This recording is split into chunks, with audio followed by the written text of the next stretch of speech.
Chapter 34. The Residence of Dr. William Lowmenthall, Oxford, England.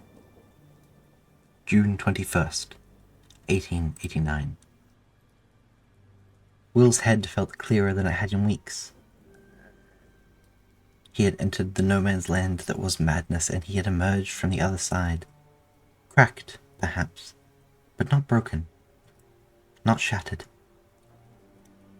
Will didn't exactly understand what was happening around him, but in that he surprisingly found a sense of comfort. He didn't need to know. It didn't change the world or how he interacted with it. The world would, very likely, continue just the way it always had. All that had changed was the perspective through which he viewed it. Human beings were not alone out there. There was something else. Gods. Gods. At least one of them watching out for the species, it seemed. Will could still feel Lucinare around him now, an invisible presence over his shoulder. The way he felt that presence had not changed. His body still reacted in violent jolts and shudders to the proximity of the entity, and the memories of the knot sherbet in the alleyway still almost incapacitated him. But he knew now, at least, that it was not rooted in fear. It was simply that his mind could not fully comprehend what it had seen. Something so human and yet incredibly alien at the same time. Something entirely rejected from his way of seeing the world. It called to Will's mind the myth of Semele, a mortal turned to ash upon viewing the true form of a god. The story itself was a terrifying notion. If these entities, those that existed in tandem with Lucinare, were so powerful to destroy mortal minds with only the knowledge of their existence, what more might they be capable of?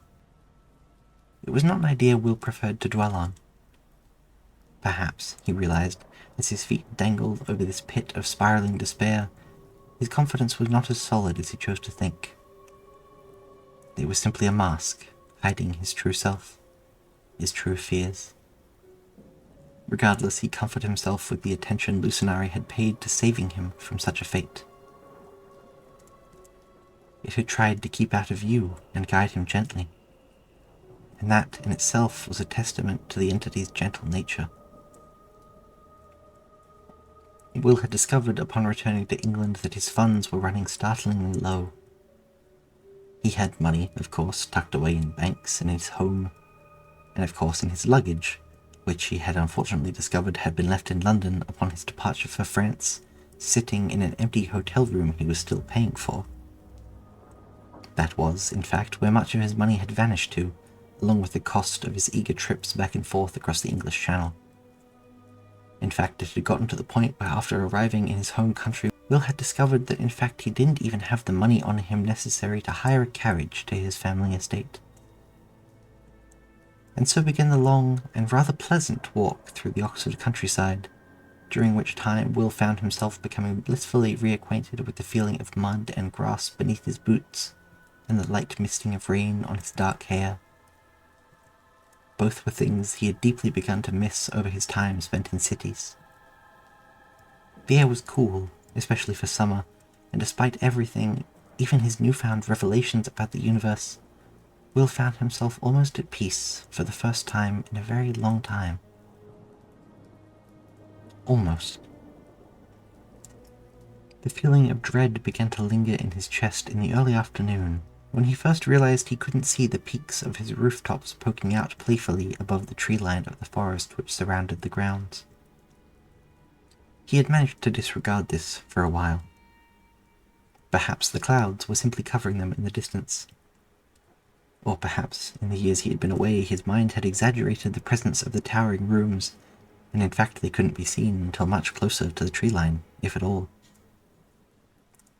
The closer Will got, however, that lingering feeling began to sink in his stomach. In the back of his mind, Will could feel something resonating. The feeling of standing too close to a large bell after it's been struck, the air vibrating in your skull as the sound carries around you.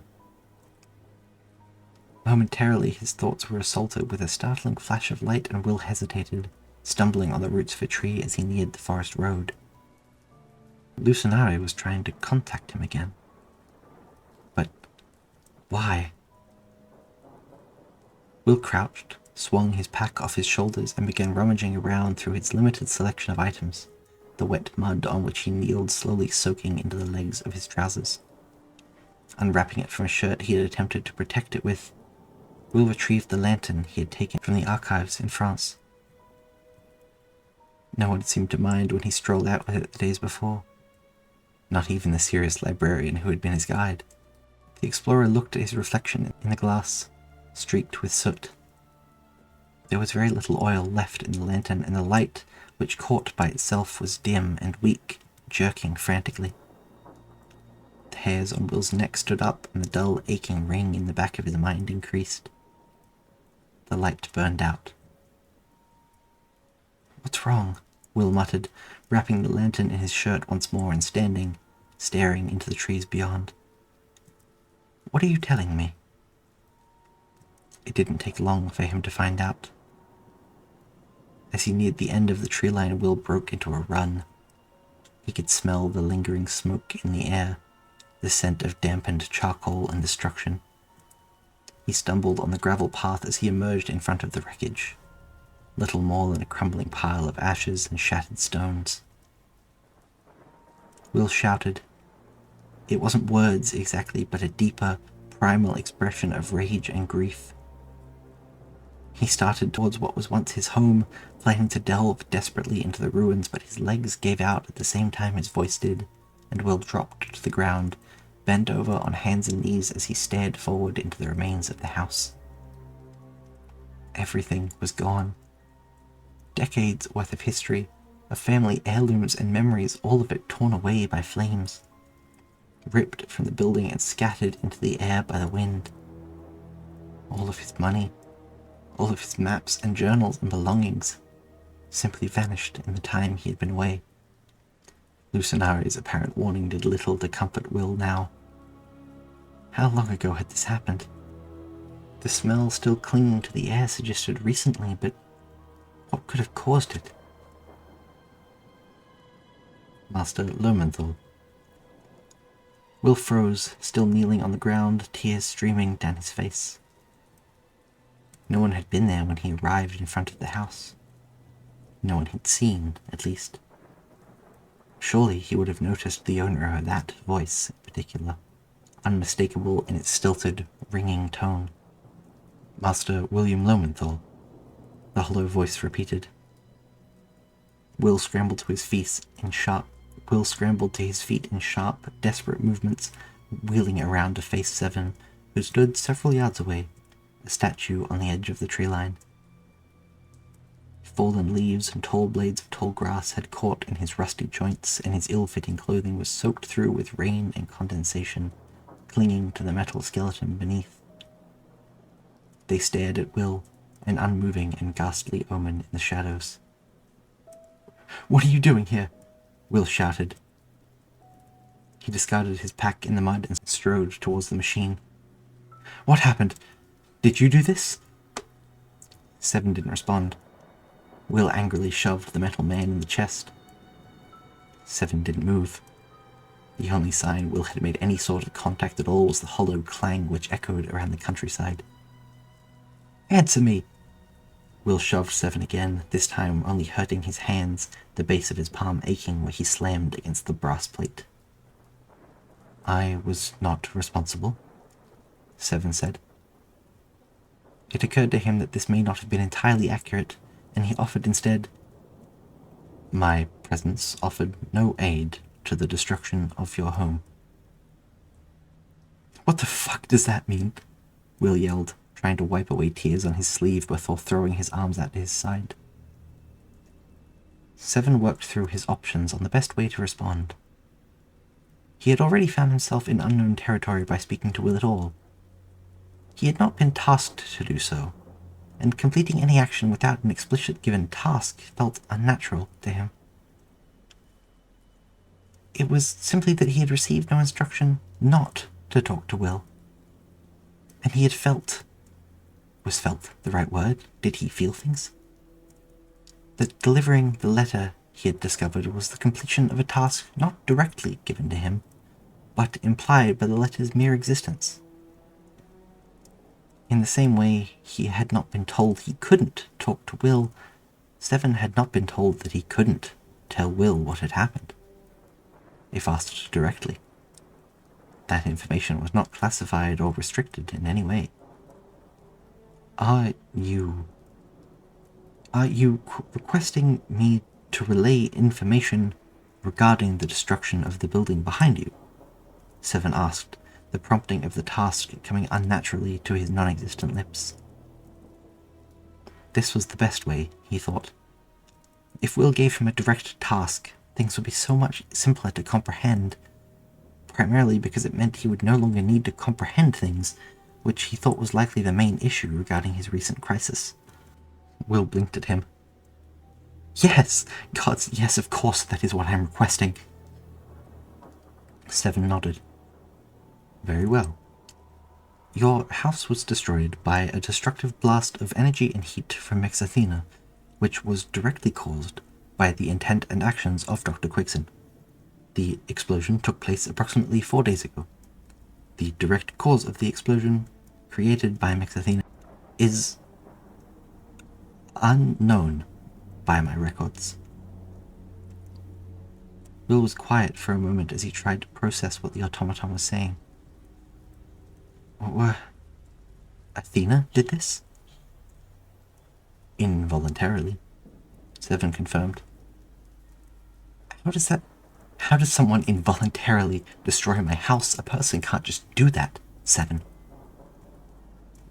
They are not, Seven said bluntly. Strictly speaking, a person. There was an inflection to his tone which Will had not heard before. It was an inflection that Seven himself had never used before, either. Seven had never spoken with an inflection, and for the most part did not realize that he could. What does that mean? What were they doing here? Seven tilted his head. I have memorized the exact words of Dr. Quixon and Mixathena regarding our presence, if you would like to hear them. I bloody well would like to hear them. Will thought about shoving Seven again. The automaton was being increasingly unhelpful, and yet something suggested to him that this wasn't exactly Seven's fault. Seven straightened his head once more, and there was a low grinding and clicking sound from his skull for a moment. No, Athena, we're not moving. We're here because you're going to destroy this house. Will shivered and tried his best to stop from starting back. The voice which emanated from Seven retained the machine's hollow, metallic echo, but it was undeniably Sherbet's voice. An almost, but not quite, perfect recording. The voice sounded distant, too, as if heard through several walls when recorded. Pardon? The voice was Athena's now, still muffled by unseen barriers, but recognizable all the same. You heard me. Sherbet once again, crueler this time, drier and colder. You say you cannot control your gifts? Learn to. There were more grinding sounds, and Seven seemed to return to normal. Once again, his head tilting at will, his shoulders hunched. There is more, primarily. This is the primarily relevant portion of the conversation. Would you like to hear more? Will was trembling. He didn't know if it was out of grief or rage or both. No, he whispered. Seven nodded in acknowledgement. Why? Will swallowed, balling his hands into fists to stop them from shaking. Why would Sherbet do this? I am not aware of Dr. Quixon's motivations at this time, Seven said. Will turned back to look at the ruins of his house. He dropped down to the ground, sitting in the damp soil among the overgrown grass as he stared at the wreckage of his life. Why are you here, Seven? He asked distantly. Does Sherbet want me to know it was them? Is that what this is? Some kind of sick power play? I was tasked to learn of your return to this location and inform Dr. Quickson. Yeah, well, I'm back, Will spat. Are you happy? Seven took a few steps forward, standing beside Will and facing the house. I am not capable of feeling the emotion that is happy. He paused for a moment. Why do so many ask this question? Am I expected to be happy? Will didn't look at him, blinking through tears. I don't know, I suppose. I guess it's expected that you want to be happy because it's frowned upon to be sad. I see. You are not happy, Seven observed. No, I'm not bloody happy, Will snapped, running his fingers through his hair. Gods, what is there for me to be happy about? My friends are dying or blowing up my fucking house, and I'm being haunted by a god, and now there's a machine who won't leave me alone. He wiped away tears from his eyes.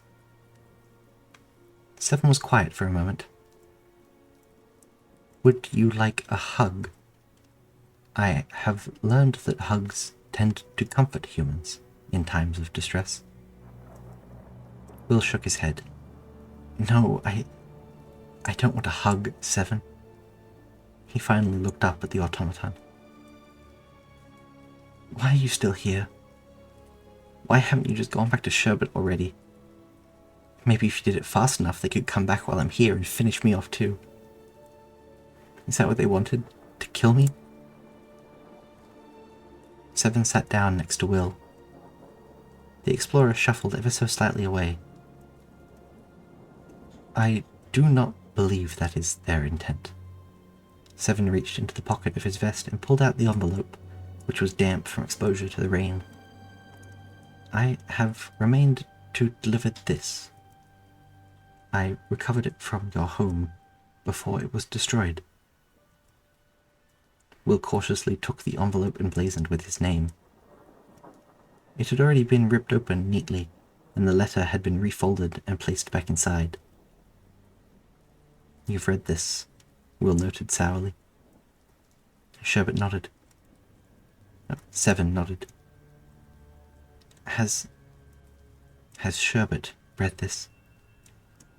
Seven shook their head. Will exhaled. All right then. He unfolded the letter. Master William, I am aware that it is unusual for you to receive a letter from myself in this manner. However, these desperate times call for a certain breaching of our normal regimes. I have been informed that you are aware of Dr. Morningstar's illness, which I will happily inform you he seems to have recovered from. What you are likely not as aware of is the disastrous series of events which have transpired since your previous meeting with the Fable Society.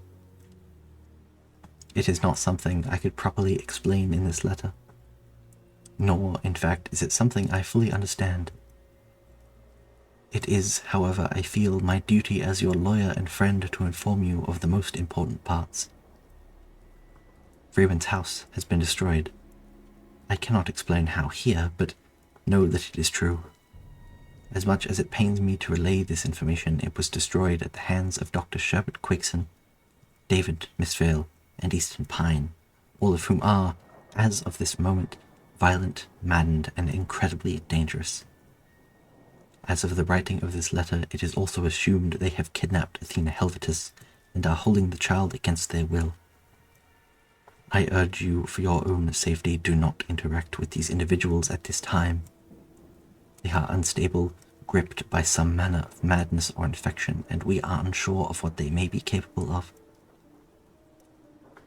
If this letter does indeed reach you before they do, I beg of you to join myself, Dr. Taurus, Raymond, and Jamie at the address detailed at the end of this letter. It is a location unknown to those who may currently do us harm, a safety we offer freely to you as well. There is strength, as they say, in numbers, and having you here would not only aid our efforts in retrieving the young Miss Helvetus and curing your companions, but would also calm many of our fears and anxieties regarding your safety. I wish you all the luck required in these times, and hope to see you soon. Yours faithfully, Emmanuel Warwood, Esquire. Will folded up the letter, gazing off into the distance, trying to wrap his mind around the words he had just read. This was connected to the letter he had translated, somehow. He knew it had to be. Lucenare was trying to warn him of something explicitly in regards to all of this. But what was it? Was Athena the one wrongly taken? What did it all mean? What did it all mean? He should go to the enclosed address. He should find the others and work things out together, only... You've read this, Will said softly. I have confirmed that statement, Seven agreed. Although, as I stated, Dr. Quakeson has not. Will shook his head. But you could tell them about it. About the address, where the others are hiding. Seven nodded. If the information was requested, yes. Will shook his head, even more vigorously now. No, you can't. That would... Dr. Quakeson is dangerous, Seven. Can't you see that? Seven paused for a while, sitting so still he could indeed be mistaken for a statue rather than a living thing. He nodded once again. I can see the evidence of their potential danger. He forced himself to attempt yet another prompting. Would you like me to classify the information contained in this letter, including the location of your companions? Does that mean you wouldn't tell Sherbet, even if they asked? Will climbed forwards and kneeled beside the robot. Seven inclined his head.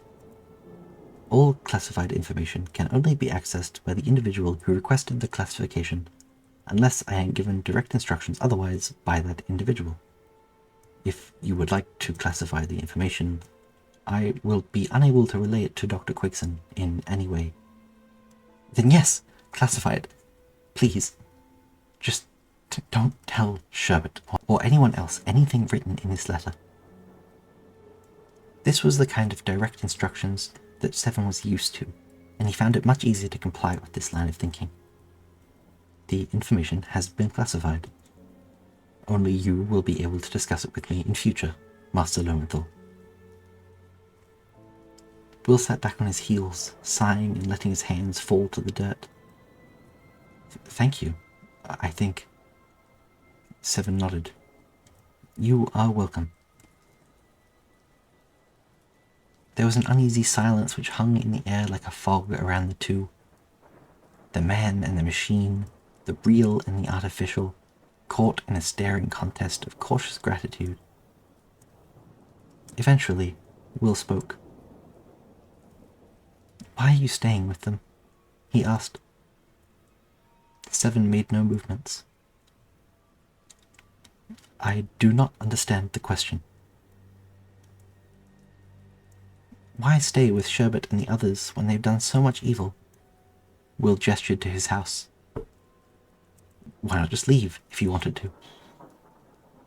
This was very much not the kind of direct instructions that Seven was used to, and he found it thoroughly unpleasant to consider. I do not want to leave, he said after a moment. I am not capable of wanting anything. My purpose is simply to complete the tasks given to me, even if those tasks are evil. Seven was aware of something inside him turning very fast, and something deeper still, possibly not even something physical, but something instead in the incorporeal nature of his consciousness, grinding noisily to come up with a response. His head twitched a few times on his thin neck, which caused a rather unpleasant clicking sound. My functions do not differentiate between human ideas of good and evil, he said after a while, his head finally staying still.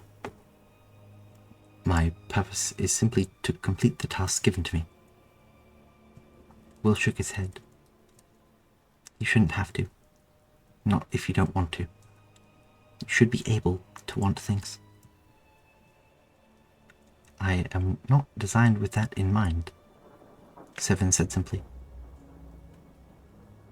Will nodded. No, I suppose not.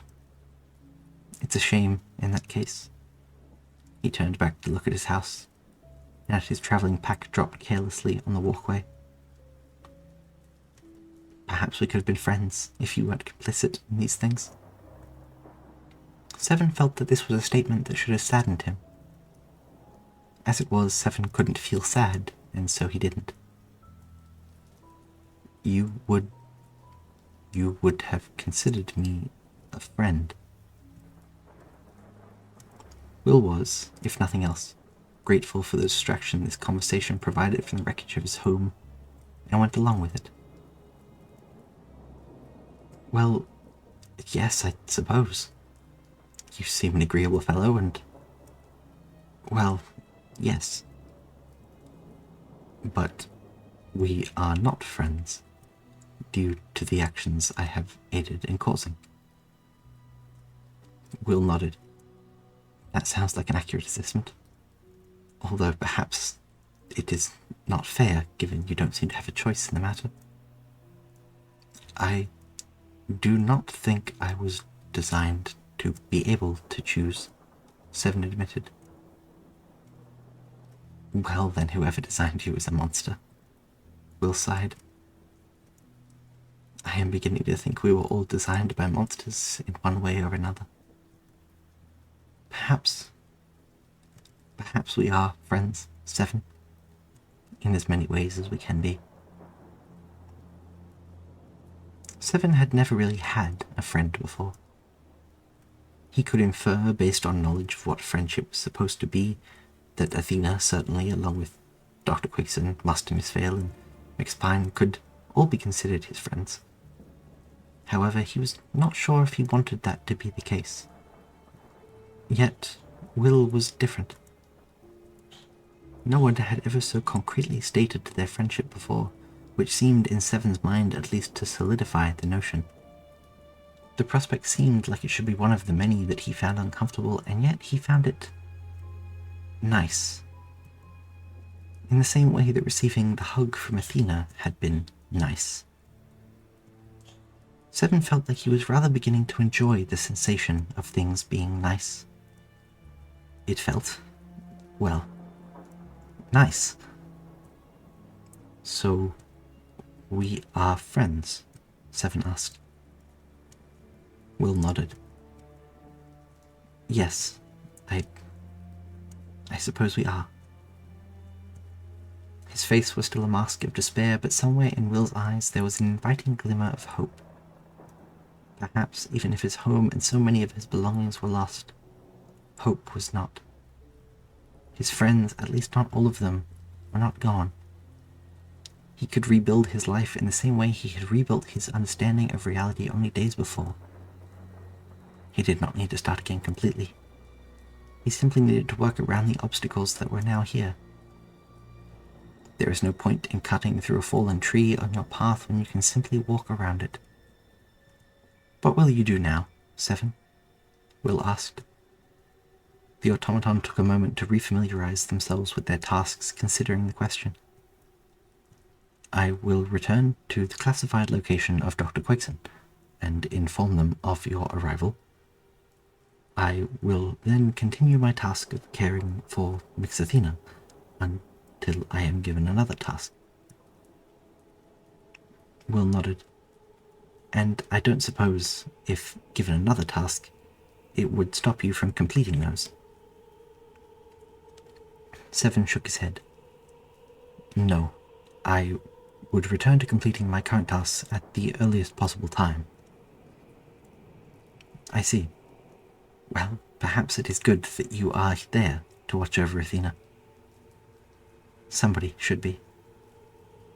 Will's heart clenched at the thought of Athena held against their will. His mind brought forth images of ship's brigs and tightly knotted ropes or musty stone dungeons. although he knew he was likely just being fanciful.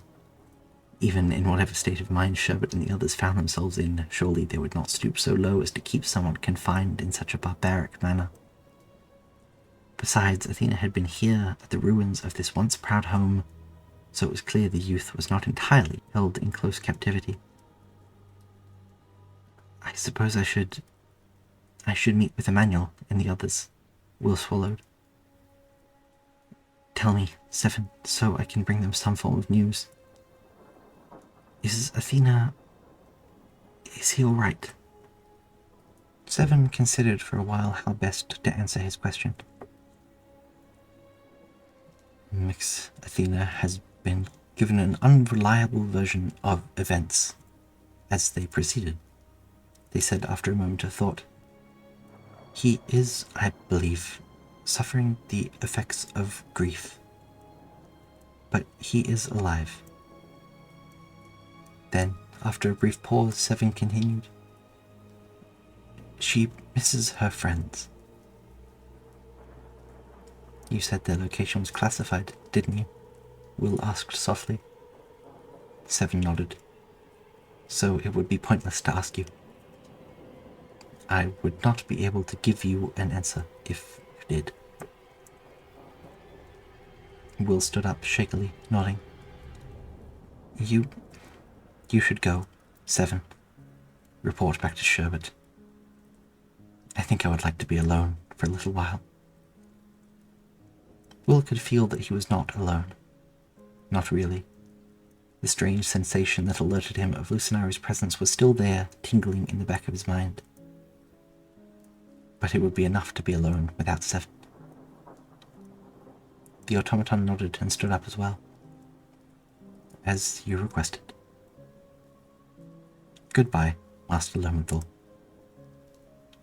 Goodbye, Seven. Will nodded. I'm sorry things have had to be the way they are. Seven paused for a moment. Yes, I am sorry too. It occurred to him as he began walking away that he had never been sorry before. He had never felt guilty. Yet he did now. He could feel it in what would have been his chest. Seven felt guilty. It did not feel nice. In fact, it was the very opposite of nice. He decided it was something he could consider at a later time. After all, he had plenty of time to process the day's events on the long walk ahead of him back to Bancroft House.